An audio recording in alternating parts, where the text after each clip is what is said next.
Lieutenant Aren Hale stood alone on the cracked ferrocrete of Helios 9's landing platform and watched the final Union shuttle tear, a blazing wound across Vaelori's foredying sky. The engines roared like a promise he would never touch, a burning stroke of orange against clouds the color of rusted blood. Then the glow thinned, dimmed, vanished, and silence claimed the world again. Aren did not move, didn't breathe. His name had been on that manifest. Row 22, seat C, he had checked it 3 times. But 6 minutes, 6 miserable, righteous minutes, spent dragging a wounded corporal through collapsing trenches had cost him a place on Salvation's last machine. Once the choice had felt heroic, now it felt like a gravestone. Vaelori's 4 atmosphere scraped against his lungs, thin and metallic, as if the planet resented being breathed by something as fragile as a human. No more ships would return.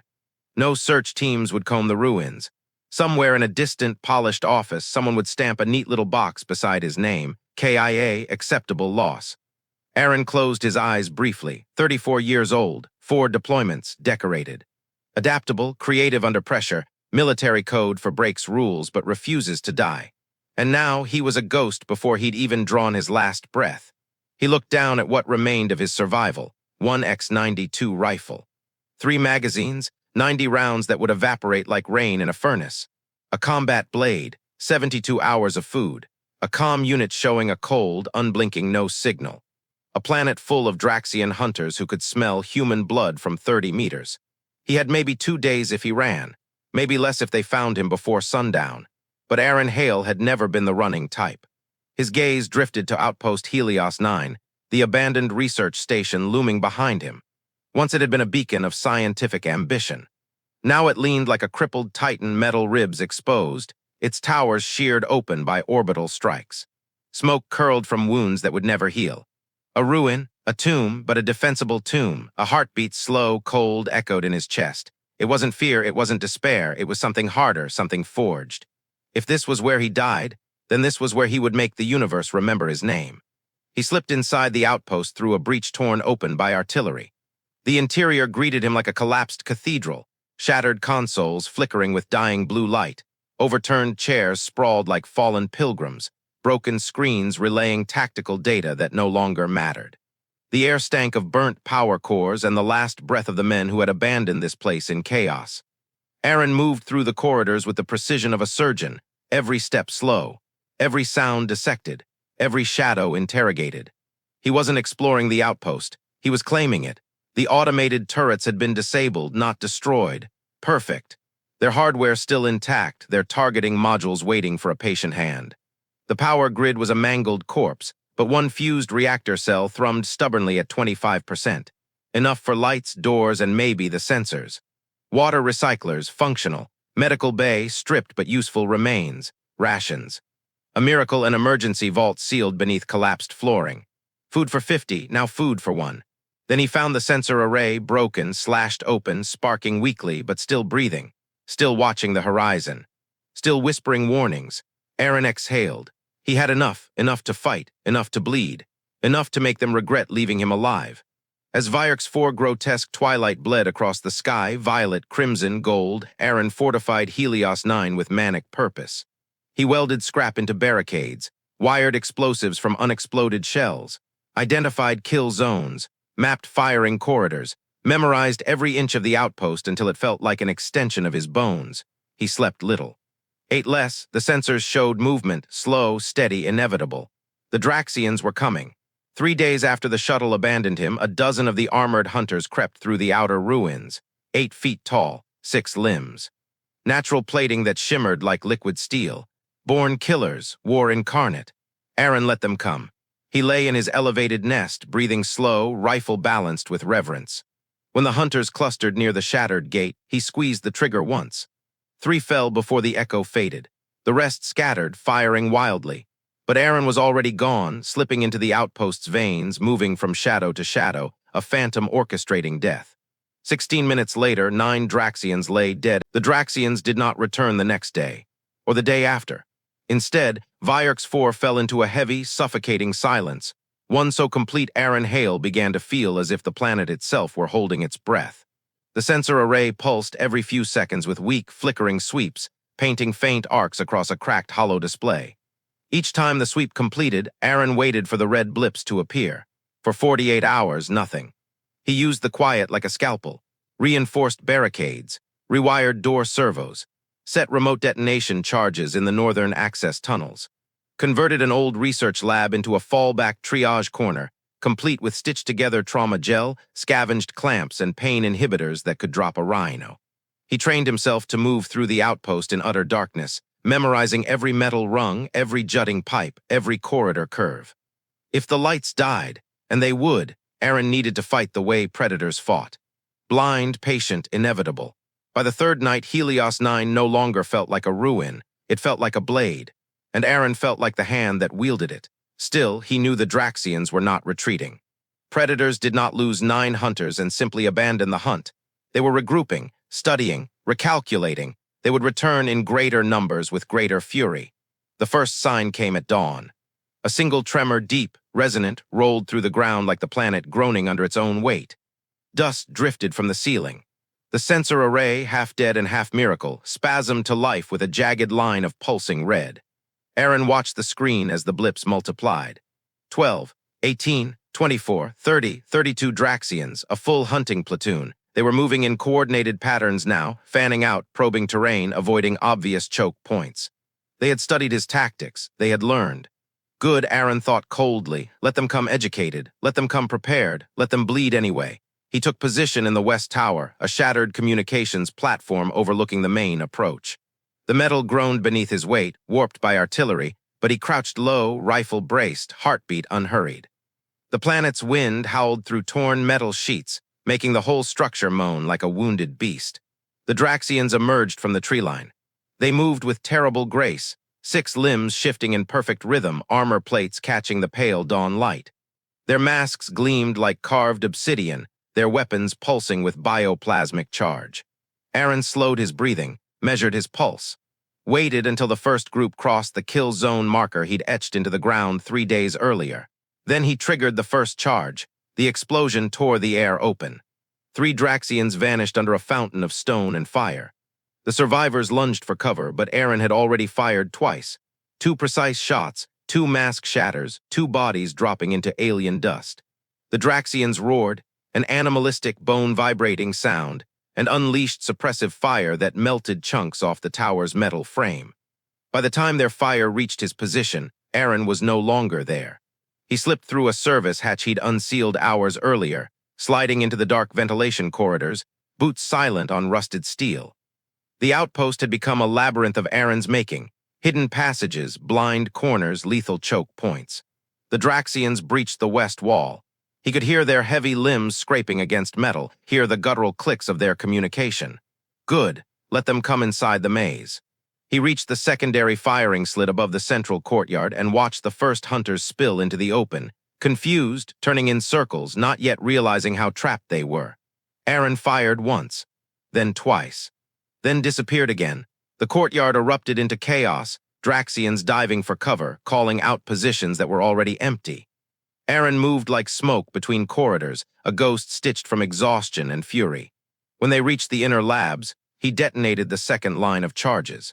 When they tried to flank him through the reactor corridor, he collapsed the ceiling with a single well-timed blast. When they attempted to scale the ventilation towers, he cut power, plunging everything into pitch-black darkness. Draxians saw well in low light, but not in absolute darkness. Aren did. He had trained for this. Forced himself to memorize every step, every breath of the outpost. In the dark, he wasn't blind. He was perfect. The screams echoed through the metal corridors, warped, metallic, distant. The outpost became a furnace of noise and violence. Plasma fire lit the darkness in blinding flashes. Aren's rifle barked its controlled bursts. His blade tasted alien armor. His boots slid in bioluminescent blood that glowed like spilled stars. When the last Draxian finally realized the battle was lost, it was too late. Aren put a round through its throat as it fled toward the outer wall. Then everything went still. The outpost exhaled. Aren did not. He slid down the wall and sat on the cold floor of the research wing, chest heaving, sweat-stinging cuts he didn't remember taking. His rifle was hot, his arms trembling. The days that followed blurred into a single grinding rhythm. Repair, reinforce, ambush, survive. Time lost meaning inside Helios 9. Dawn and dusk were nothing but shifting tones of toxic sky glimpsed through shattered ceilings. Aren Hale stopped counting hours and began counting battles instead. The Draxians returned again, and again, and again. Their assaults grew sharper each time, no longer reckless charges but calculated advances, layered with drones, suppressive fire, and flanking maneuvers designed to choke him out of hiding. They learned the corridors, they mapped the walls, they studied the traps that had killed their hunters. But Aren studied faster. He rewired sensors to false frequencies. He built new kill zones inside old kill zones. He rigged collapsing floors, fire traps, pressure mines. He slept in 1-hour rotations if he slept at all. Helios 9 became a living thing. Metal ribs, concrete sinew, and Aren's will beating at its core like a second heart. The outpost no longer felt like a ruin he hid inside. It felt like armor he wore. The third major assault came at nightfall, under the violent purple glow of Vaerk's four-storm season. Lightning cracked horizontally across the sky, illuminating 30 hunters charging through the tempest. Their armor reflected the storm, each warrior a shard of moving thunder. Aren met them with disciplined bursts from the Relic X-92 rifle, lightning flashes washing across his visor, as if the planet itself strobed the battlefield. The hunters advanced with uncanny coordination, left flank rolling low, right flank climbing debris, center pressing hard with heavy weapons. Aren fell back step by step, giving ground with purpose, pulling them deeper into the outpost, deeper into the angles he had chosen. The battle raged for 2 hours. When dawn came, Aren stood alone among the ruins, chest heaving, armor cracked, blood, his and theirs, drying on the floor. 27 hunters lay dead. 3 more dragged themselves into the wasteland, broken but breathing. Aren didn't celebrate. He couldn't, because the 4th assault came only 8 days later, 50 this time. Draxians with heavy armor plating, shield projectors, breaching equipment forged from iron-bored metals. They moved like a wall of living iron. Plasma cannons shook the bones of the outpost. Reinforced doors melted into slag. Turrets he'd spent days repairing vanished under sheets of blue fire. Aren fought like a man carved from iron and exhaustion. He relocated between 33 pre-planned positions, firing from one, detonating charges at another, vanishing into steam and dust like a phantom commander orchestrating a war only he understood. By the end of the 4th assault, he collapsed against a reinforced barricade, vision swimming, ears ringing. 40 Draxians were dead. His food supply dropped to nearly a quarter. His ammunition fell to just under 3 mags left. He didn't panic. He didn't despair. He simply adapted. He began creating false weapon signatures, heat decoys crafted from reactor coils and bent copper. He scavenged alien ammunition from Draxian corpses and reverse-engineered a method to overload their weapons, turning salvaged rifles into unstable grenades. He bartered with death using science and rage. By the 5th assault, 2 months into the siege, the Draxians no longer entered Helios 9 with arrogance. They came with fear, with caution. With ritualistic gestures Aren would later learn were prayers for protection against cursed spirits. Because by then, Aren Hale was no longer a soldier to them. He had become something else. A story, a warning. A monster crafted from shadows and gunfire. The 6th assault proved it. An entire Draxian strike company, nearly 70 warriors, descended upon Helios 9 in perfect formation, howling war chants that rolled across the plains like drums of thunder. They stormed the outer perimeter with siege hammers, cracking reinforced walls with brute strength that would have terrified any sane defender. Aren wasn't sane anymore. He triggered buried charges that split the ground beneath them. He funneled the survivors toward the research wing, where he'd rerouted coolant conduits to explode into scalding clouds. He fought through the ruins with burned hands, cracked ribs, and a half-malfunctioning visor. But he didn't yield. 4 hours later, 70 had become 20. 20 had become 10. 10 fled, stumbling and screaming into the wasteland. Aren collapsed behind the command console, pulse pounding like distant artillery. His armor was shredded, his left shoulder numb, his right hand shaking uncontrollably.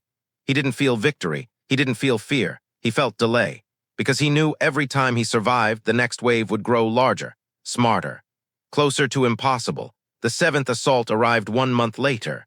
Aren survived. Barely. He woke 2 days after the battle in the medbay, wrapped in synthetic muscle tape, body screaming with overuse. He had stitched himself shut under flickering lights, drinking recycled water from cracked tubing. forcing himself to stand because if he lay still too long, he feared he wouldn't rise again. By the end of the 17th assault, 6 months into the siege, Aren Hale held only 30% of the original outpost. His ammunition was a memory, his armor a patchwork of human plating and scavenged alien bone. His face was a map of scars, but the Draxians, they had lost hundreds, and Helios 9 still stood. Aren limped into the command center, breathing hard, body shaking with exhaustion. Sensor screens flickered, barely alive, but alive enough to show what mattered. Red blips were pulling back, retreating, regrouping somewhere beyond the eastern ridge. He lowered himself into the command chair, the same chair where he'd once watched his last shuttle leave without him. He stared at the display through blurry vision. The Draxians had learned a new term in their own language, whispered across their comms, scratched into their tactical logs. V. Rattle Keth.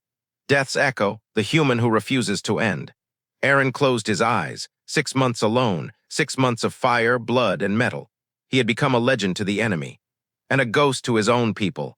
But the universe wasn't finished with him, not yet, because the sensors pulsed again. This time not red, not Draxian. This time the screen flooded with blue, hundreds of dropships descending in perfect formation from orbit, ships of crystalline armor, vessels shaped like spears of light. The blue signatures descending from orbit did not resemble any vessel Aren Hale had seen in 20 years of service.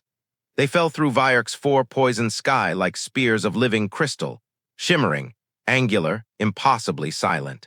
Where human ships roared and Draxian ships thundered, these vessels moved like thought, like intention, like something that had no need to obey the laws of crude engineering.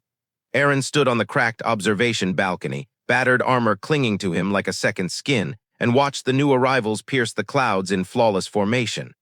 Hundreds of them, not fighters, not shuttles, warships. Their hulls refracted the dim sunlight into bands of color that hurt the eyes, liquid silver blending into deep blues, edges pulsing with a low hum felt more in the bones than the ears. They looked alive, and they were landing. Aren flexed bruised fingers around the railing. His pulse hammered, Draxians he could predict, human forces he understood. But this was something else. He descended to the command center, legs screaming with every step. The sensor array flickered violently as the new forces saturated the battlefield. The screen struggled to interpret the blue signatures, glitching, attempting to categorize unknown technology far beyond its design parameters. Lines of alien script appeared, symbols that looked like woven light. Aren knew the name before the translator could confirm it, the Vaelori Dominion, a civilization older than humanity's recorded history, mysterious, isolated, terrifyingly advanced. Their soldiers were rumored to possess reflexes so precise they bordered on precognition. Their armor refracted energy into nothingness. Their war doctrine was simple: dominate, preserve, erase resistance. Aren exhaled slowly. So this was the next chapter of his survival. The Draxians had been relentless, but the Vaelori were inevitable. He spent the next hour observing their deployment. They moved with supernatural order, establishing shimmering perimeter pylons that unfolded like metallic flowers, deploying gravitic anchors that stabilized the atmosphere, building command nodes that rose from the ground like growing geometric crystals. They weren't raiding, they were claiming, and they were moving directly toward Helios 9, toward him. Aren limped to the defensive platforms and prepared his remaining weapons. Ammunition? Barely any. Traps? He'd used most of them. His armor? Cracked, scorched, stitched with alien plating. But giving ground was not in his nature. If the Vaelori wanted Helios 9, they could pry it from his hands. The first contact came at dusk. 5 Vaelori scouts approached the perimeter, tall, elegant figures with elongated limbs and armor that shimmered like molten glass. Their 4 eyes pulsed with a cold cerulean glow. They moved with terrifying quiet as though the planet bowed beneath their feet. Aren took position inside a collapsed corridor, rifle braced, vision steady. He waited until the scouts stepped into the marking line he'd etched hours earlier. Then he fired. The first scout dropped instantly, armor shattering into glittering shards. The others moved with impossible speed, their bodies blurring into streaks of refracted light as they dove for cover. Aren pulled the trigger again. The rifle jammed. Of course it jammed. He slammed the side, cleared the chamber, fired again, only to watch a Vaelori warrior catch the projectile midair with an energy-wrapped hand and crush it into dust. Aren moved, rolled, fell back to secondary cover. The Vaelori advanced, not with rage, not with panic, but with curiosity. One of them spoke, voice harmonized, layered, ethereal. The lone human, the outpost ghost, the one who defied extinction. Aren froze. They knew of him. Not from his transmissions, not from sensors. His systems were primitive compared to theirs. They had intercepted Draxian battle logs. The Vaelori scout continued, stepping forward with a grace that did not belong to any battlefield. We have studied the patterns of your warfare. 17 assaults, hundreds of enemy dead, 1 defender. Aren steadied his rifle. If you're here to finish what they couldn't, get on with it. Another voice, a deeper resonance, answered. We are not here to kill you, Aren Hale of Helios 9. The air shimmered, more figures approached, but one was different, taller, radiant. Armor adorned with flowing lines of shifting color, gold, azure, violet, patterns that moved like living sigils across her skin. The Vaelori High Sovereign, ruler of the Dominion. Her presence made the air thrum as if reality itself tightened around her. Aren raised his rifle. It shook in his hand. She raised one hand, not in threat, but in acknowledgement. You killed Draxian war clans that my fleet struggled to subdue, she said, voice resonating like distant chimes within his skull. You have turned an abandoned ruin into a fortress that denied an empire's advance. Her 4 eyes studied him, one pair analyzing, one pair softening. You are not anomaly, she continued softly. You are proof of potential. Aren spat blood onto the floor. I'm a man who kept breathing. Exactly, the Sovereign replied, and that is why we are here. She stepped closer. Aren kept his rifle raised. Stand down, she said, raising 2 elegant fingers, or you will force me to hurt you. I do not wish that. You can't have this outpost, Aren growled. Not while I'm alive. She tilted her head, voice steady. Aren Hale. We do not wish to take the outpost. A long silence stretched. We came to see the human who refused to fall. Her elite guard stepped back in perfect unison, granting them space. The Sovereign lowered her voice. I offer you ceasefire. I offer you sanctuary. I offer you the chance to be something more than a forgotten soldier in a quiet grave. Aren swallowed, throat burning. What do you want in return? He asked, her eyes gleamed. To witness you fight one last time. Aren's breath caught. No anger, no mockery, just reverence. She continued, not for entertainment. For understanding. For the legacy of a warrior who endured the impossible. Behind her, Vaelori troops planted crystalline pylons. The air around Helios 9 felt different as twilight draped the ruins in bruised colors. Not tense, not hostile, expectant, as if the planet itself knew what was coming. As if it understood that the next few hours would carve themselves into history. Aren Hale stood on the highest intact fragment of the command tower, battered rifle slung across his chest, cracked armor groaning with every breath. Below him, the Vaelori Dominion arranged itself with immaculate precision. Crystalline pylons unfolded like metallic petals. Observation platforms rose from the ground, grown, not built, from shimmering geometric patterns. Dozens of Vaelori elite warriors took their positions, silent as a congregation awaiting a sacred ritual. And at their center stood the High Sovereign herself, luminescent, regal, her armor flowing with shifting gold and indigo currents that moved like tides under living skin. Aren felt her gaze long before he looked down at her. Your battlefield awaits, she said softly, though her voice carried across the outpost as if the air itself bent to deliver it. Aren descended the tower. Pain radiated through his limbs. Scars pulled at every movement, but he moved steadily, purposefully. He had fought alone for 6 months. Now he would fight before an empire. The Sovereign approached him with 2 of her honor guards flanking her like mirrored shadows. Draxian remnants gather in the eastern ravine, she reported. 36 warriors, desperate, cornered, driven by the humiliation your defense inflicted upon them. Aren checked the last magazine on his belt. Perfect. Let them come angry. Angry is predictable. The Sovereign's 4 eyes brightened, not amusement, not admiration, something deeper. Aren Hale, she said gently, do you understand why we are here?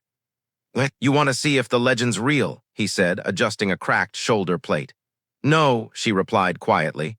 We want to witness conviction. She touched her hand to her chest, an alien gesture of sincerity. You fought without audience, without hope, without myth that is purer than any conquest. Aren didn't answer. He couldn't. His throat felt tight. Instead, he stepped back into the outpost he had reforged with his own blood. The Sovereign raised her hand. The observation pylons pulsed once, and the Vaelori fell into silence. It was time. The sensors detected the Draxians' first 6 red pulses rising from the ravine like a swarm of molten embers. Aren watched them converge through the cracked display. Their formation was uneven, desperate, dangerous. This wasn't a tactical strike. It was revenge. Aren clicked off the display. He didn't need it anymore. He walked to the heart of Helios 9, his final line, the place he had saved for a moment like this. Collapsed walls formed natural funnels. Elevated catwalks overlooked tight corridors. Behind him, 6 fallback positions waited like silent promises. The outpost was a graveyard he had personally selected. Aren took his place behind a broken bulkhead. The Draxians arrived moments later.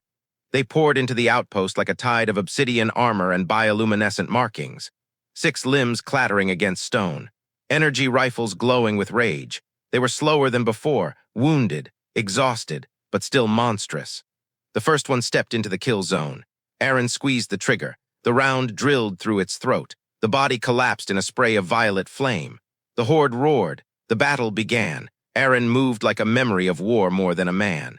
Firing, ducking, falling back, detonating charges, sliding behind new cover, vanishing before the Draxians understood their own mistake. The Dominion watched in reverent silence.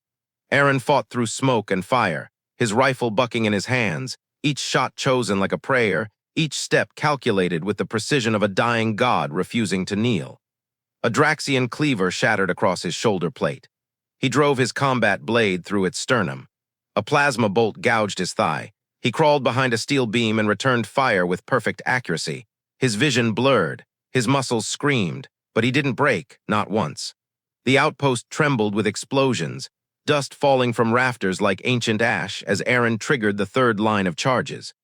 Draxians fell from catwalks, crushed under collapsing ceiling panels. He dragged himself to his final position, the command center, the heart of Helios 9, the place where he had watched the last shuttle abandon him. The Draxians surged into the room, 10 left, 8, 6. Aren fired until his rifle clicked empty. He drew his blade again. His breath was ragged, his sight wavering, but his stance. Unbowed, one Draxian charged. Aren sidestepped, slashed its knee, and buried the blade in its neck. Another lunged. Aren head-butted it so hard his visor cracked, then stabbed upward. The last 3 hesitated. A single human should not move like this. A single human should not still be alive. Aren raised the blade one more time. Then, silence. The Draxians withdrew, broken, defeated, terrified. Aren collapsed behind the console, blood dripping from fresh wounds, breath sharp and uneven. His blade clattered onto the metal floor. It was done. The Vaelori sovereign stepped into the ruined command center, her 4 eyes glowing with something fierce and incandescent. All 4 of her arms rose in salute, a gesture performed only for warriors of the highest Dominion honor. "Cease fire," she commanded. Her voice echoed across the entire valley. "All forces, cease fire." Her gaze fell upon Aren, broken, bleeding, unyielding. "Aren Hale," she said, voice soft as a vow. "By the authority of the Vaelori Dominion, and in recognition of your unmatched endurance, I offer you sanctuary." Aren blinked through sweat and blood. "Sanctuary?" he rasped. "It means," she said, kneeling beside him, "your war ends today. It means you are no longer alone. It means you have earned the respect of an empire." Aren exhaled shakily. After 6 months, 3 days passed before Aren Hale fully understood what survival felt like. Not the frantic, adrenaline-soaked survival of Helios 9, but real survival, the kind where his ribs didn't ache with every breath, the kind where recycled water didn't taste like rust, the kind where the lights above him weren't flickering themselves to death. He woke in a Vaelori medical chamber, a cathedral of soft blue glow and floating diagnostic fractals. He blinked, expecting pain. Instead, he felt whole. His wounds had been sealed with precision beyond human medicine, his shredded muscles rebuilt, his scars softened into faint silver lines across his skin. Not erased, but preserved, like the Dominion believed scars were stories. A soft chime pulsed in the chamber as the High Sovereign entered, flanked by 2 honor guards. Her presence pulled the room into quiet reverence. "Aren Hale," she greeted, all 4 eyes studying him carefully. "You look stronger." "I feel stronger," he admitted, "and I'm not used to that." Her voice softened. "No one is strong after surviving what you survived. They are changed." Aren lowered his gaze. "Am I your prisoner?" "If you were," she said, "you would not have windows with a view of the stars." He turned. Through a transparent crystalline wall, the cosmos stretched in a tapestry of blues and golds. Vaelori colors, their fleet drifting like a constellation forged into metal.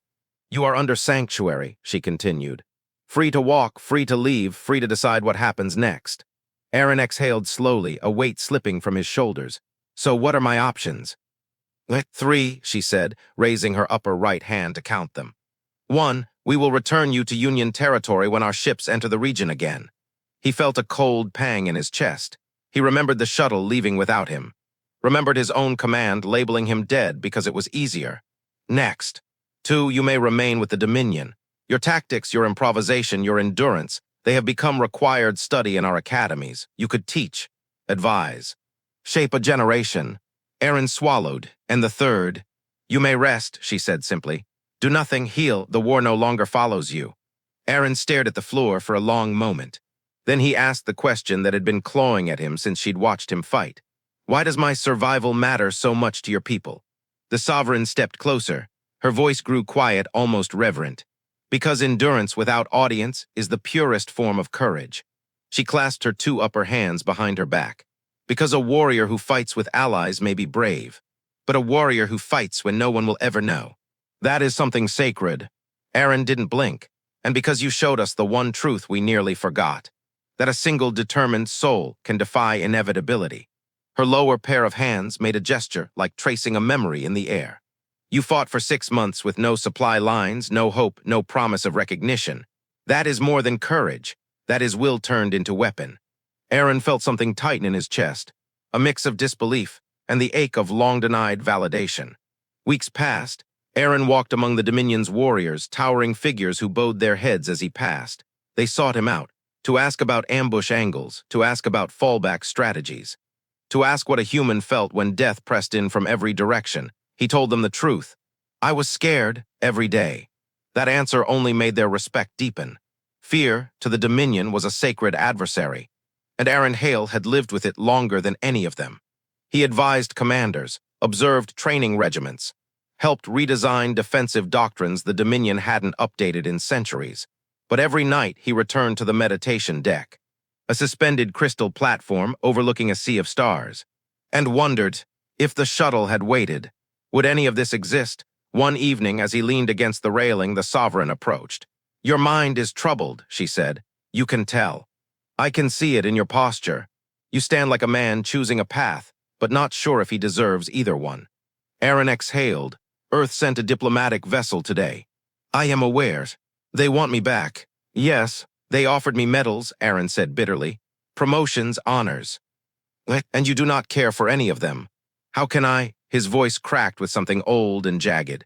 "They left me. They wrote me off before the dust even settled." The sovereign nodded slowly. One does not return to a house that extinguished its own lantern.